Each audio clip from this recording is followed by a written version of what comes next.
La ilaha illallah, la ilaha illallah, la ilaha illallah, la ilaha illallah, la ilaha illallah, la ilaha illallah, la ilaha illallah, la ilaha illallah, Muhammadur Rasulullah sallallahu alaihi wasallam.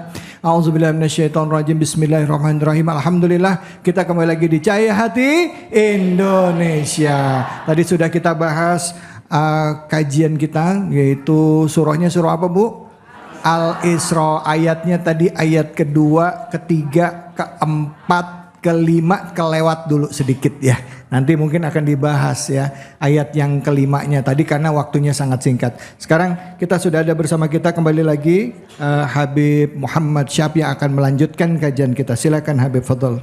Baik, kita teruskan. Dan kelima itu yang berkaitan tentang kesalahan-kesalahan daripada orang Bani Israel sehingga Allah Subhanahu wa taala kirimkan buat mereka itu pemburu-pemburu. Artinya Allah Subhanahu wa taala kirimkan buat mereka penghancur. Dihancurkan sehancur-hancurnya. Mereka diserang, yang dari Babilonia semuanya menyerang orang-orang Bani Israel. Tapi tetap lihat nih kasih sayang Allah. Ketika mereka bertaubat, Bu, masih sadar? Masih. Artinya Allah itu sayang, makanya jadi orang tuh jangan kebangetan nakal.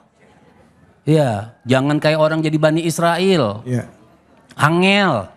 Ya, artinya ketika mereka bertaubat, mereka kembali. Kesalahan pertama itu kenapa? Mereka jauh daripada tauhidnya Allah.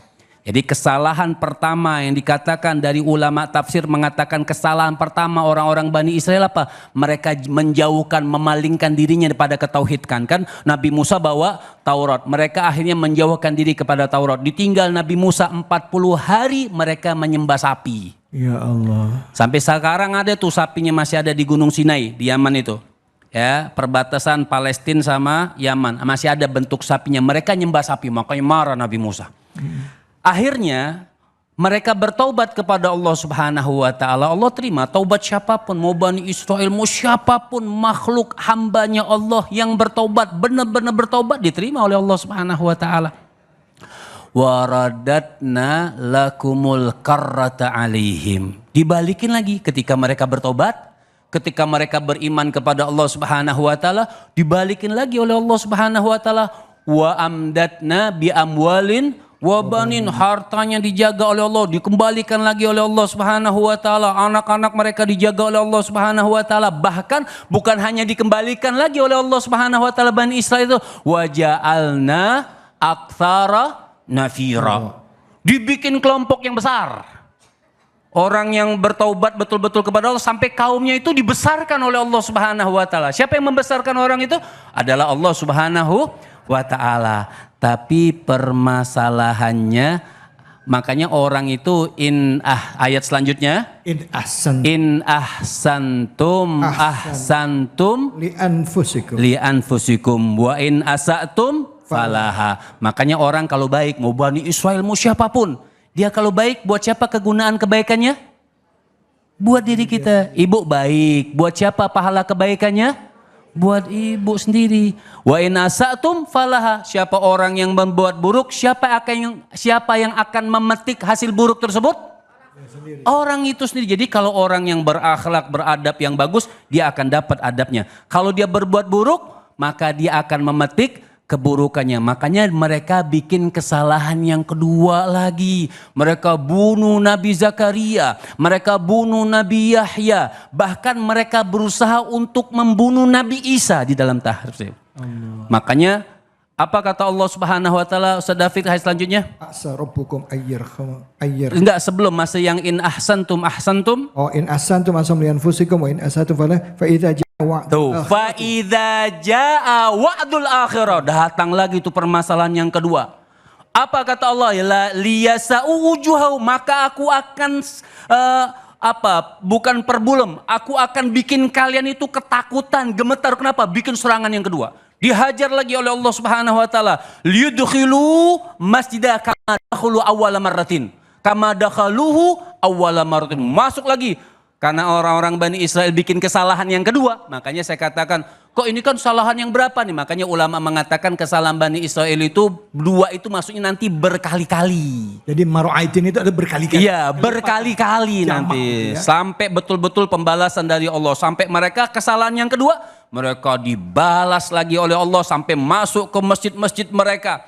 Dibantai dengan orang-orang yang dikirim oleh Allah Subhanahu wa taala, liyutabbiru ma'alau tadbira. Orang yang membantau itu semua yang dia lihat, dia kuasai, dia bantai semuanya pada saat itu. Makanya kita itu harus berhati-hati jadi orang. Makanya ayat selanjutnya bilang, masih juga Allah bilang yang mau bertobat, taubat. Asa rabbukum an yarhamah. Mudah-mudahan Allah mengasihi kalian. Allah Subhanahu wa taala menyayangi kalian. Masih ada waktu bertobat nih buat orang yang jahat. Masih ada waktu bertobat gak? Masih. Mau siapapun, mau bani siapapun yang bersalah itu masih diterima taubat oleh Allah Subhanahu wa taala. Maka apa kata Allah? Apa ayatnya? Wa in utum adna wa ja'al. Enggak sebelumnya. Asa rabbukum lihat. Asa rabbukum an yarhamakum. Wa in uttum, lihat. Jika kau kembali lagi berbeda dengan tauhid, melakukan hal-hal yang jelek, melakukan kejahatan, menyerang orang, utna, kami kembali akan membinasakan kalian. Lihat. Hati-hati. Ketika wa in uttum, Allah sudah kasih kesempatan. Asa rabbukum an yarhamakum. Allah sudah kasih kesempatan untuk kalian bertobat. Enggak kembali juga. Wa in uttum, ketika kalian kembali jauh daripada tauhid, jauh daripada Allah, jauh daripada ajaran seperti sekarang ini, jauh daripada ajaran baginda Nabi besar Muhammad sallallahu alaihi wasallam. Utna, tinggal nunggu saja kita. Utna, kami kirim orang-orang yang akan membinasakan. Kami kirim orang-orang yang akan membinasakan mereka. Wa ja'alna jahannama lil kafirina hasira. Ayat selanjutnya itu Allah Subhanahu wa taala mengatakan, kami akan jadikan neraka jahanam buat siapa? Lil kafirin, buat orang-orang kafir, buat orang-orang yang tidak cinta kepada Allah Subhanahu wa taala. Lil kafirina hasira, penjara yang pedih buat mereka. Allah. Ya, hasira, hati-hati. Mungkin sekarang merasa hebat. Ingat janji Allah, wa ja'alna jahannama lil kafirina hasira. Akan kami persiapkan khusus neraka jahanam buat orang yang membumi, hanguskan, buat orang-orang yang tidak percaya kepada Allah Subhanahu wa taala, yang menghancurkan umat-umat Islam. Hasira, penjara yang begitu pedih, tahanan buat mereka yang mereka tidak akan pernah sanggup menahannya. Ujian pertama sudah dikasih tahu. Ujian kedua sudah dikasih tahu. Ujian ketiga dikasih tahu. Terus membanggang perintah Allah Subhanahu wa taala. Ingat, neraka jahanam dipersiapkan oleh Allah Subhanahu wa taala. Makanya kita berusaha menjadi orang baik. Mudah-mudahan bermanfaat. Masya Allah, amin. Terima kasih Habib. Bu, Pak. Ini ngomongin kelakuan yang kita lihat lagi viral ya Bu ya. Sampai banyak yang bingung, banyak yang kasih komen. Ada ya orang yang kelakuannya jahatnya itu kelewatan Bu. Jahatnya kelewatan, bahkan lebih jahat dari setan. Betul apa betul? Mungkin kalau setan ketemu sama dia, setan aja cium tangan kali sama dia. Saking jahatnya nih orang, katanya gila nih orang, serem banget ya. Artinya apa? Astagfirullahaladzim, na'udzubillah min dzalik. Kita bisa melihat ada orang tega membunuh anak kecil, membunuh perempuan, bahkan manusia dijadikan sasaran tembakan. Itu biadab di atas biadab. Nah, kita mungkin marah, tapi dengan penjelasan dari Habib tadi, kita jadi paham. Ternyata memang ada kaum seperti ini, ya, yang nanti kalau nanti bertobat, kita akan kasih kesempatan buat tobat. Tapi ternyata mereka nggak gitu. Nakal lagi, bertobat, Allah. Nakal lagi. Baik, siapa yang mau bertanya? Angkat tangannya, silakan siapa? Silakan, Bapak, silakan yang mau bertanya. Wah, bismillah. Bismillahirrahmanirrahim. Assalamualaikum warahmatullahi wabarakatuh. Waalaikumsalam warahmatullahi wabarakatuh. Pertama, perkenalkan dulu Pak Ustadz. Nama saya Pak Tarji. Ini Mat Aji. Pak Tarji, Pak.